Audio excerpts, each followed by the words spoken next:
नमस्ते। मैं doctor Ritesh Kumar Agrawal, assistant professor geography, SMCC government college Abu road, आपका अपने यूट्यूब चैनल पर स्वागत करता हूं। आज हम जो टॉपिक पढ़ने जा रहे हैं वो है भारत में विविधता में एकता, in India university in diversity.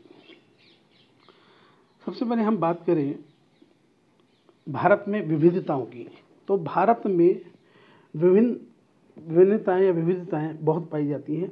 Bharat मानव सभ्यता व संस्कृति का विकास स्थल रहा है। यहाँ भौगोलिक स्वरूप में के विकास के साथ ही अनेक विविधताओं का उद्भव हुआ है, जिनमें भूगर्भिक संरचना संबंधी विविधता, जलवायु संबंधी विविधता, जैविक संपदा संबंधी विविधता, सांस्कृतिक विविधता, आर्थिक क्रियाओं में विविधता पाई जाती है। सबसे पहले हम बात करें भूगर्भिक संरचना संबंधी विविधता की। भारत में भूवैज्ञानिक दृष्टि से काफ़ी विविधताएं मिलती हैं। दक्षिण का प्रायद्वीपीय पठार विश्व के प्रमुख प्राचीन भू आकारों में से एक है, जो कठोर चट्टानों से बना है तथा खनिजों की उपलब्धता में भी विविधता है। इसी प्रकार हिमालय पर्वत का भूवैज्ञानिक इतिहास भी नवीन है। इसकी चट्टानों में जीवाश्म पाए जाते हैं, व खनिजों का अभाव मिलता है। उत्तर भारत का विशाल मैदान सबसे नवीन भू आकार है, जिसमें पूर्व में असम से लेकर पश्चिम में पंजाब तक विभिन्न संस्कृति वाले समुदाय रहते हैं तथा आर्थिक क्रियाओं की भी विविधता मिलती है। तो इस प्रकार जो भूगर्भिक संरचना की दृष्टि से भारत में अनेक विविधताएं पाई जाती हैं। नेक्स्ट हम बात करें हम ये जो मैप देख रहे हैं, इसमें भारत के भौतिक प्रदेश दिखाए गए हैं, इसमें भूवैज्ञानिक विविधता दिखाई गई है। उत्तर में आप देख रहे हैं जैसे कि हिमालय पर्वत स्थित है ब्राउन कलर से। ये ग्रीन कलर से जो स्थान दिखाए गए हैं, ये विशाल मैदान है, उत्तर का विशाल मैदान है। एक लाइट शेड में जो येलो कलर है, ये प्रायद्वीपीय पठार को प्रस्तुत कर रहा है। पश्चिम में राजस्थान की तरफ ये थार का मरुस्थल दिखाया गया है, और जो कोस्टल एरिया है यहाँ तटीय मैदान। तो भारत में भौतिक दृष्टि से, भूवैज्ञानिक दृष्टि से अनेक विविधताएं पाई जाती हैं। नेक्स्ट हम बात करें जलवायु विविधता। भारत में को जो है उष्ण व शीतोष्ण दोनों कटिबंधों में स्थित होने के कारण से यहाँ जलवायु की विविधताएं पाई जाती हैं। भारत की जलवायु को उपोष्ण कटिबंधीय या सब ट्रॉपिकल जलवायु प्रदेश भी कहते हैं। भारत में जो विश्व में सर्वाधिक वर्षा वाला जो क्षेत्र है मौसनराम, 1187 सेंटीमीटर वर्षा यहाँ प्राप्त होती है, जबकि पश्चिमी राजस्थान में मात्र 20 सेंटीमीटर से भी कम वर्षा प्राप्त होती है, जैसलमेर में। तो इस तरह वर्षा में भिन्नता पाई जाती है भारत के अंदर। अगर हम बात करें पश्चिमी घाट की, तो पश्चिमी घाट में 250 सेंटीमीटर से अधिक वर्षा प्राप्त होती है, जबकि दूसरी तरफ पूर्वी घाट में जो सह्याद्री पर्वतमाला के वृष्टि छाया प्रदेश में स्थित है, वहाँ 50 सेंटीमीटर से भी कम वर्षा प्राप्त होती है। तो दोनों तटीय प्रदेशों में भी वर्षा के वितरण को लेकर असमानताएं पाई जा रही हैं। अगर हम देखें ग्रीष्मकाल में अधिकतम तापमान भारत में बेरियावली बीकानेर में अंकित किया गया था, और भारत का सबसे जो ठंडा स्थान है जम्मू कश्मीर में पहले था, लेकिन अब नया राज्य बना दिया है लद्दाख। तो द्रास जो है लद्दाख में, वहाँ -45 डिग्री तक अंकित किया गया है। तो तापमान में भी इतनी भिन्नताएं हैं। तो भारत के अंदर जलवायु विविधताएं पश्चिम से पूर्व, उत्तर से दक्षिण पूरी तरह से पाई जाती हैं, जिसका प्रमुख कारण यहाँ की भूगर्भिक संरचना ही है। अगर हम देखें भारत के जलवायु प्रदेशों को, अगर देखें तो उत्तर में जैसे बर्फीली जो है क्या कहते हैं हिमालय पर्वतीय जलवायु पाई जाती है।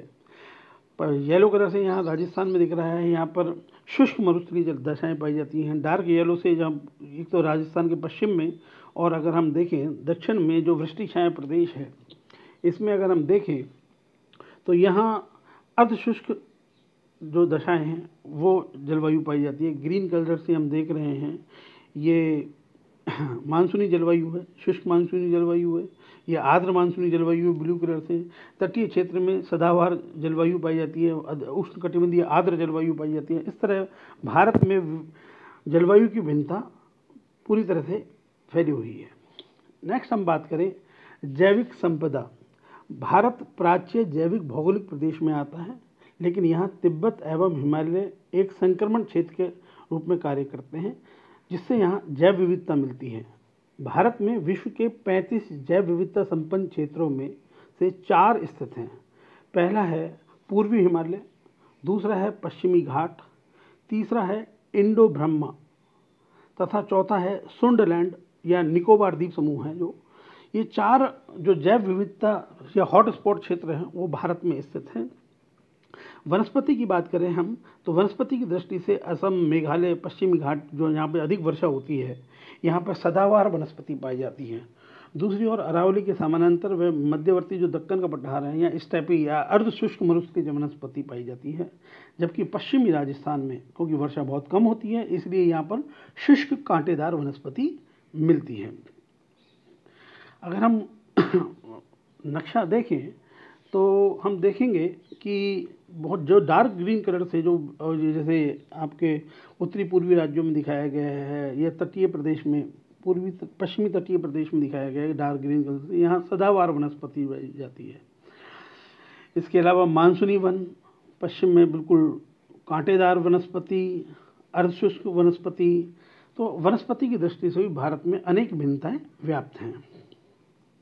अब बात करते हैं हम सांस्कृतिक विभिन्नता की। भारत में लंबे समय से सांस्कृतिक या संस्कृति की विश्व धरोहर रहा है। यहाँ विभिन्न धर्मों के लोग रहते हैं जो भिन्न भिन्न भाषाएं बोलते हैं। भारत में भाषाओं संबंधी विविधता तो है, लेकिन इसने देश के प्राकृतिक भूभागों में अनेक विभाजन रेखाएं खींची हैं। देश में विभिन्न निर्जातीय समूहों के भारत में आने, एक ही भाषी समुदाय के में व्यापक सामाजिक एकता तथा भाषा एवं बोली से प्रादेशिक पहचान होने के कारण भाषाओं में विविधता पाई जाती है। वर्तमान में भारत में 22 भाषाओं को संविधान की 8वीं अनुसूची में रखा है।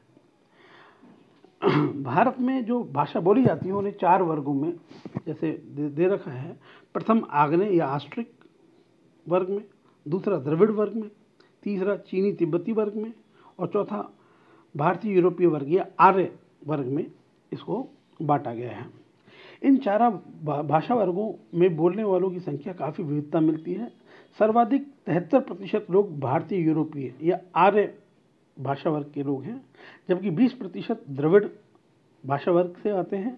मात्र 1.38% लोग आग्नेय भाषा से संबंधित हैं और 0.85% लोग चीनी तिब्बती भाषा बोलते हैं। तो इस तरह से भारत में ये सबसे ज़्यादा बोले जाने वाली भाषा जो है वो है भारतीय यूरोपीय भाषा या आर्य भाषा।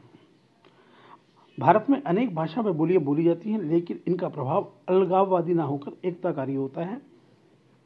भाषाई संपर्कों ने अखिल भारतीय शब्दावली का विकास किया है। तो सांस्कृतिक विविधता है, लेकिन उस विविधता में भी एकता मिल रही है। देखें हम भारत में अलग अलग राज्यों में अलग अलग भाषा बोली जाती है। कश्मीर में कश्मीरी, पंजाब में पंजाबी, उत्तर भारत में हिंदी है, गुजरात में गुजराती, महाराष्ट्र में मराठी है, केरल में मलयालम, कर्नाटक में कन्नड़, आंध्र प्रदेश में तेलुगु, तमिलनाडु में तमिल, उड़ीसा में उड़िया, बंगाल में बंगाली, उत्तरी पूर्वी राज्यों में मणिपुरी, मिजो, निसी, खासी आदि अनेक भाषाएं भारत में बोली जाती हैं। नेक्स्ट बात करें हम आर्थिक क्रियाओं की में विभिन्नताएं। तो भारत में आर्थिक क्रियाओं में विभिन्नता मिलती है। इसमें कृषि, खनन, उद्योग और परिवहन प्रमुख हैं। मतलब कृषि में भी भिन्नता है, खनन में भी। एक्चुअल में भारत की जो भौगोलिक दशा है, भौतिक प्रदेश हैं, जलवायु है, संसाधनों की उपलब्धता के कारण से आर्थिक क्रियाओं में विविधता पाई जाती है।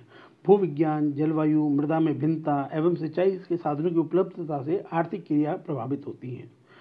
पूर्वोत्तर मतलब अपने जो 7 सिस्टर स्टेट्स हैं, नागालैंड, मिजोरम, मणिपुर, त्रिपुरा आदि जो राज्य हैं, यहाँ पहाड़ी प्रदेशों में स्थानांतरित कृषि की जाती है, क्योंकि यहाँ जनजातियाँ हैं वो स्थानांतरित कृषि या जिसे पूर्वोत्तर भारत के अंदर हम झूमिंग कृषि कहते हैं वो की जाती हैं। पश्चिमी राजस्थान में क्योंकि जल कम पाया जाता है इसलिए यहाँ पर शुष्क कृषि की जाती है। सतलज, गंगा व ब्रह्मपुत्र के मैदान में वर्षा की उपलब्धता है। उपजाऊ मिट्टी है, इस कारण से यहाँ गहन निर्वाह कृषि की जाती है। गहन निर्वाह कृषि क्योंकि छोटो खेतों का आकार छोटा होता है, जनसंख्या ज़्यादा होने के कारण से वो जीवन निर्वाह की कृषि कर पाते हैं। असम, दार्जिलिंग, जलपाईगुड़ी, नीलगिरी, कर्नाटक, पश्चिमी जो तटीय प्रदेश हैं, यहाँ जो पर्वतीय क्षेत्र है, यहाँ पर बागाती कृषि मुख्य से चाय, कहवा, मसाले आदि की बागाती कृषि की जाती है। तो इस तरह से भारत के अलग अलग क्षेत्रों में अलग अलग तरह की कृषि विकसित हुई है। अब बात करें समेकित भारत, इंटीग्रेटेड इंडिया। इतनी विविधताओं के बाद भी भारत में एकता है, उसके बारे में बात करें। भारत में प्राकृतिक रूप से एक संगठित एकता मिलती है। कारण क्या है? भारत एशिया महाद्वीप में एक विशिष्ट भौगोलिक इकाई के रूप में स्थित है। यहाँ उत्तर व उत्तर पूर्व में दुनिया का सबसे ऊंचा पर्वत व सबसे नवीन पर्वत हिमालय पर्वत स्थित है, जबकि पश्चिम में थार का मरुस्थल, दक्षिण में हिंद महासागर, जो भारत को एक अलग प्रदेश बना देता है। भारत को इसलिए ही उपमहाद्वीप की संज्ञा प्रदान की गई है। इस कारण से ये पूरा उपमहाद्वीप अपने आप भारत की जो चारों तरफ भौगोलिक बाधाएं हैं, वो भारत को एक संगठित प्राकृतिक रूप देता है, जिस कारण से भारत में एकता मिलती है। सेकंड, हम बात करें नदियों के द्वारा। नदियां, हम जानते हैं कि नदियां ढाल के अनुरूप बहती रहती हैं, कई प्रदेशों से गुजरती हैं। तो नदियां विभिन्न संस्कृति वाले प्रदेशों को एकता के सूत्र में बांधती हैं, क्योंकि अलग अलग प्रदेशों की संस्कृति को मिक्स कर देती हैं। जैसे उत्तर में गंगा उत्तराखंड, उत्तर प्रदेश, बिहार होती है, पश्चिम बंगाल तक बहती है। इस तरह इसी प्रकार जो गोदावरी है, दक्षिण भारत में भी एकता का स्वरूप में, पूरे प्रायद्वीप पे भारत को एकता के स्वरूप में बांधती है। तो नदियाँ कहीं ना कहीं एकता लाने का एक महत्वपूर्ण कारक है। नेक्स्ट बात करें हम, मानसूनी जलवायु देश को एकता के स्वरूप में बांधती है।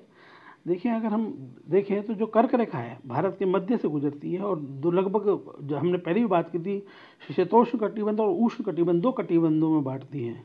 यहाँ ऋतुएं भी अलग अलग हैं। यहाँ हमने पहले भी देखा कि वर्षा का अंतर अलग है, पश्चिमी घाट में अलग है, पूर्वी घाट में अलग है। माउसिन राम में सबसे अधिक वर्षा हो रही है, जबकि पश्चिमी राजस्थान में बहुत कम वर्षा हो रही है। लेकिन जो भारत मानसूनी जलवायु प्रदेश में अवस्थित है, इसी कारण से ये मानसूनी जलवायु पूरे भारत को एक समरूपता के अंदर एकता के रूप में बांधने का कार्य करती है। भारत में विभिन्न संस्कृतियों का मिश्रित रूप भारतीयता के रूप में मिलता है। यहाँ लंबे समय तक बाहरी लोग आते रहे हैं, उनके सांस्कृतिक लक्षणों को हमारी भारतीय संस्कृति ने आत्मसात किया है, और सत्य, अहिंसा, प्रेम, सदाचार, समानता, सत्कार, सह अस्तित्व आदि मूल्यों से भारतीय संस्कृति समृद्ध है। यहाँ विभिन्न भाषा और धर्म के लोग रहते हैं, और सभी अलग अलग भाषा, बोली, धर्म, जाति के लोग एक ही अपनी पहचान रखते हैं, भारतीयता। तो भारतीयता भी भारत को एक समेकित भारत में समेटने के लिए दृढ़ संकल्प है, और भारत को एक सूत्र में बांधती है। तो भारत में अनेक विविधताओं के बाद भी एकता पाई जाती है। थैंक यू सो मच, बहुत बहुत धन्यवाद आपका। इसी तरह हम मेरे वीडियो को देखने के लिए चैनल को सब्सक्राइब करें, लाइक करें। Thank you.